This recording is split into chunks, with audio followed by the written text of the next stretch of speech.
கந்தனின் காவடி கதை கேளு. கதைக்குள்ள போறதுக்கு முன்னாடி 2 குட்டி இன்ஃபர்மேஷன்ஸ்.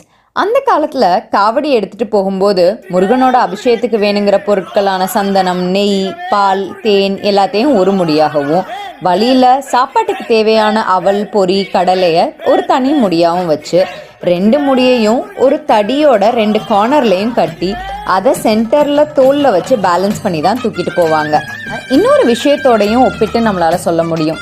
ஒரு தராசுல புண்ணிய செயல்கள் எல்லாம் ஒரு முடியாகவும் பாவ செயல்கள் எல்லாம் ஒரு முடியாகவும் இருக்கும் போது புண்ணிய செயல்கள் வெயிட் ஜாஸ்தியானா சொர்க்கத்துக்கு போக முடியும். அதே இது பாவ செயல்களோட வெயிட் ஜாஸ்தியானா நரகத்துக்கு தான் போகணும். பாவ செயல்களை குறைக்கிறது எப்படின்னு எனக்கு தெரியாது. ஆனா புண்ணிய செயல்களை அதிகமாக்கணும்னா அட்லீஸ்ட் தராசு பேலன்ஸ் ஆகுது ஆகும் அப்படிங்கறதான் காவடி உணர்த்துற நீதி அப்படின்னு எனக்கு தோணுது.